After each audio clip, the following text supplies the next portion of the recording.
Behind the tough guy persona of Charles Bronson lies a world of shocking truths, and his daughter finally confirms what we thought all along. Charles Bronson's portrayal of tough, uncompromising characters, but it also fueled perceptions of him as arrogant and even violent. However, there is one controversial from the very start, but the actual truth had long remained hidden. Keep watching as we uncover the real story, confirmed by his own daughter. Before we take a look at these revelations, we first need to understand what made Charles the man he was. Charles Bronson had a rough start in life, and that had a big impact on who he became. He was born on November 3, 1921 in Scooptown, a part of Ehrenfeld, Pennsylvania, which was a coal mining town. His real name was Charles Buchinsky, and he was born to parents who had come from Lithuania. His dad passed away when he was just 10 years old from a lung disease caused by working in the mines for years. Life was family. They struggled a lot, barely making ends meet. Charles experienced poverty firsthand. When he was only 6 years old, his family couldn't even afford new clothes or a dress to school that had been handed down from one of his older sisters. Can you imagine that? And fast forward to when he was just 16, Charles found himself in coal mines, earning $1 for every ton of coal he dug up from the ground. It was grueling work that he always looked back on with bitterness.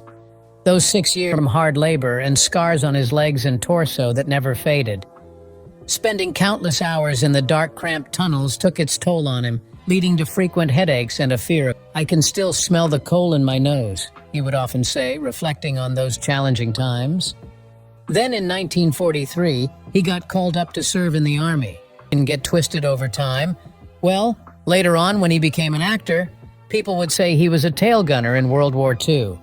But one clever reporter dug a bit deeper. Bronson actually trained as a gunner in Arizona and spent his days driving a delivery truck during the war. Once the war was over, Mr. Bronson didn't stick. Nope, he tried his hand at all sorts of things. He laid bricks, flipped burgers as a short-order cook, and even picked onions in New York. Then Atlantic City, where he rented out beach chairs along the boardwalk. And guess what? Fate stepped in when he crossed paths with some actors vacationing from Philadelphia. He convinced them to let him show off his painting skills for their stage sets. Well, they were mighty impressed, and not only hired him, but even gave him a chance to do a bit of acting. Bronson, who started off painting, discovered something unexpected. He loved acting even more. Back in 1949, he packed his bags and headed to California at the Pasadena Playhouse to learn the art of acting. There, young Mr. Bronson, just 27 years old, falls for the charms of an 18-year-old aspiring Harriet Tendler. They tied the knot that very year. After some time, he started landing small roles in movies. He played all sorts of characters, tough guys, those scrappy fighters you see on screen. But here's the thing. Mr. Bronson didn't quite fit the mold of the typical leading man of his time, like the suave Cary Grant types. He joked that his voice sounded so funny, he was more like a quarry than a leading man. In his early days in Hollywood, he didn't get much recognition. You might have seen him wasn't getting top billing. He went by the name Charles Buchinsky at first. But in 1954, he starred in a film called Drumbeat, alongside, and that's when he officially became Charles Bronson. Why the name change? Well, during those times there was a lot of fear about communism, led by a man named Senator. Mr. Bronson thought it might be wise to drop his Russian-sounding last name, considering all the fuss about communism going on. So he became Charles Bronson and far and wide in Hollywood. However, he wasn't always in big-budget films. In fact, one of his early works was a movie called Machine Gun Kelly, made on a shoestring budget in 1958. And guess what? A famous French actor named Alain Delon saw it and liked it so much that he invited Mr. Bronson to France. There, he starred in L'Ami, and it became a huge hit all across Europe. His personal life parallels. Before we take a look at the revelation made by his daughter, let's talk about roles that was closely related to his real life. In 1963, he played Flight Lieutenant Danny Tunnel King Valinsky in a movie called The Great Escape. An expert at digging tunnels to break free from prisoner of war camps, even though it made him feel claustrophobic. Funny enough, Bronson could relate to Danny because he had his own experience. You see, during World War II, Bronson served in the military, and he also worked in mines as a child. Both of these experiences left him feeling uneasy in his difficult marriage life. Despite his tough exterior, filming those tunnel scenes must have been quite challenging for him. Yet he persevered. And guess what? The Great Escape. Bronson fell head over heels for a lovely actress named Jill Ireland, who was already married to David McCallum. Bronson even joked with my wife, but it turned out to be more than just a joke. He ended up marrying Ireland. While all this excitement was happening, Bronson's first marriage to they eventually divorced in 1965. By the time Bronson tied the knot with Ireland in 1968, people already knew him well. Even though not always top-notch, most people agreed that Bronson always brought his A-game to the screen.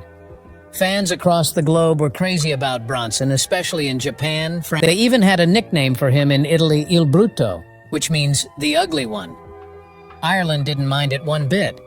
She saw something special in Bronson, a mix of tender to him like a magnet. His name became synonymous with violence. Bronson wasn't just tough on screen. He had a reputation off-screen, too. Some told stories of rough times and violence. When he was young, he got into scrapes, threatening people and even breaking a sergeant's arm during a brawl. Once, he even got into it, leaving the poor guy gasping for air. So it's no surprise that when a tough guy like Michael Gordon Peterson, better known as Britain's most notorious prison hardman, in 1987, he chose Charles Bronson. That name carried some serious weight. Back in the day when Esquire magazine quoted Bronson saying he'd take down anyone, it stirred up quite a fuss. Even Johnny Carson, the famous TV host, couldn't help but ask Bronson about it. Bronson didn't beat around the bush, simply stating, said. Bronson wasn't exactly best buddies with the press. He found their questions too probing for his liking. And film critics? He didn't have much. According to him, they didn't even pay to see the movies they criticized. Roger Ebert, a famous critic, once interviewed him and noted something intense in Bronson's eyes: violence. When it came to dealing with people who rubbed him the wrong way, Bronson didn't hold back. He had a run-in with Nicholas Gessner, the director of a film they worked on, mince words. He openly criticized Gessner, even joking about giving him a good shake. Ireland, his wife, knew about his fiery temper and violent off-screen incidents. Bronson wasn't shy about his clashes with directors either. He found most of them difficult to work with, citing what he called sense. His reputation for losing his cool on set was no secret. Directors who crossed paths with Bronson often had amusing tales to share about their Don Siegel, who directed Telephone, recounted a funny incident involving Lee Remick, who was scared to touch Bronson's face in a scene because she thought he might bust film Hard Times. Bronson played a gritty fighter during the Great Depression alongside his wife, Ireland. Hill remembered Bronson's impressive physical shape for his illness suffered due to his smoking habit. There was some tension over editing Ireland's scenes, but Hill and Bronson eventually reconciled, showcasing Bronson's hot and cold temperament. John Penn, who directed Bronson in The Indian Runner, found out firsthand about Bronson's preferences for his character. Bronson was reluctant to have his character die. It might disappoint his Italian fans. Even Billy Crystal had an interesting encounter with Bronson when he sent him the script for City Slickers. Bronson, his character, died in the script. He reminded Crystal that Charles Bronson doesn't die in movies, referencing his famous Death Wish series. Death Wish. Did you know about the controversy regarding his Death Wish movies? So, there's this director named Michael Winner who thought Charles Bronson was just the right fit for the guy seeking revenge for his family's tragedy. Bronson had this intense vibe that Winner believed suited the role perfectly. The movie is about a man named Paul, architect, until something terrible happens to his family. Then he goes all vigilante, roaming the streets with his trusty gun, looking to settle the score with the bad guys. And get this, is played by none other than a young Jeff Goldblum. Now, before Bronson took the part, it was turned down by some big names like Clint Eastwood, and even Henry Fonda too said no, calling it downright repulsive. But when Bronson got asked, he was all in. Bronson, in his usual tough guy style, supposedly said, and when Winner asked if he meant the movie, Bronson's response was classic. Nope, I'd like to shoot muggers. Now, you might be thinking, was Bronson okay of the movie? Well, his agent Paul Kohner sure didn't think so. He warned Bronson about the risks, fearing the movie might send the wrong message about taking justice. But Bronson was firm in his belief that the movie's message was all about the dangers of revenge. He believed that an eye for an eye makes the whole world blind, you see. Death Wish hit theaters on July 24, 1974. It cost $3.7 million to make, but it brought in some serious cash at the box office. Can you imagine?